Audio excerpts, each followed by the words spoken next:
નમસ્કાર દર્શક મિત્રો, હું છું હિરલ પટેલ. ગુજરાત ફોકસ ન્યૂઝમાં આપનું હાર્દિક સ્વાગત છે. આજના મુખ્ય સમાચાર સાથે જીજી યુનિવર્સિટીએ ગર્વભેર તેના ભવ્ય કોન્વોકેશન સમારંભનું આયોજન કર્યું હતું, જેમાં MBA, MCA, MCOM અને MSc IT કાર્યક્રમોમાંથી અભ્યાસ પૂર્ણ કરનાર કુલ 245 વિદ્યાર્થીઓની શૈક્ષણિક સિદ્ધિઓની ઉજવણી કરવામાં આવી. આ સમારંભમાં વિદ્યાર્થીઓના જીવનમાં એક મહત્વપૂર્ણ પડાવ તરીકે ઉજવાયો, જ્યાં પ્રતિષ્ઠિત મહેમાનો, ફેકલ્ટી સભ્યો, માતા-પિતા તથા શુભેચ્છકોની ઉપસ્થિતિમાં વિદ્યાર્થીઓને સત્તાવાર રીતે ડિગ્રી અનાયત કરવામાં આવી. આ અવસરના મુખ્ય મહેમાન તરીકે યુડીઝ સોલ્યુશન લિમિટેડના સ્થાપક અને ચેરમેન શ્રી ભરતભાઈ પટેલ ઉપસ્થિત રહ્યા હતા. પોતાના સંબંધોમાં તેમણે વિદ્યાર્થીઓને તેમના વ્યવસાયિક જીવનમાં નવનીતા, અનુકૂલન ક્ષમતા અને નૈતિક નેતૃત્વને અપનાવવાની પ્રેરણા આપી હતી. આજના ગતિશીલ વૈશ્વિક પરિપ્રેક્ષ્યના જ્ઞાનને વાસ્તવિક દુનિયામાં પ્રભાવ સાથે જોડાવું અને મહત્વ તેમને વિશેષ રૂપે દર્શાવ્યું હતું.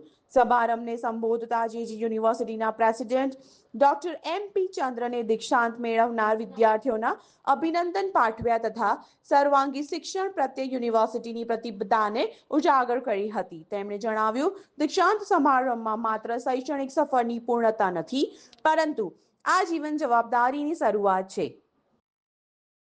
कॉन्वोकेशन था। कॉन्वोकेशन के अंदर श्री भरत पटेल यूडिस का chairman and director chief guest था। 20 गोल्ड मेडल्स को चीफ गेस्ट के हाथ से मेडल दिलाया और बाकी अराउंड 200 लोगों को आज उनका कॉन्वोकेशन में ग्रेजुएशन सर्टिफिकेट मिला।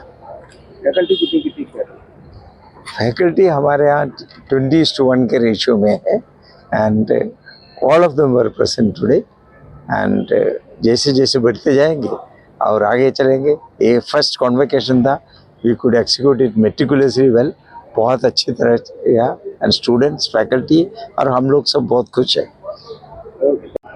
સાહેબ આજે જેજી યુનિવર્સિટીમાં ફર્સ્ટ કન્વોકેશન હા એટલે આ કન્વોકેશન પહેલું કન્વોકેશન હતું 2019માં ચાલુ કર્યા પછી લગભગ 240 સ્ટુડન્ટ્સ પાસ આઉટ થયા છે માસ્ટર્સની અંદર અને ખૂબ જ સારી રીતે એમને આખું પ્લાન કરીને એક્ઝિક્યુશન કર્યું.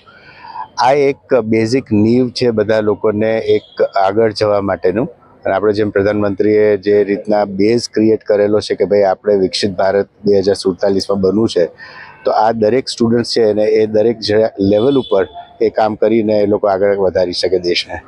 એટલે હું માનું છું કે દરેક ક્ષેત્રની અંદર, આઈટીની અંદર હોય, કોમર્સની અંદર હોય, આર્ટિફિશિયલ ઇન્ટેલિજન્સ અને જે સ્કિલ લર્નિંગ ઉપર જે આ લોકોએ બેઝ કરેલું છે, આખી યુનિવર્સિટીનો બેઝ જ એના ઉપર છે, સ્કિલ બેઝડ એજ્યુકેશન.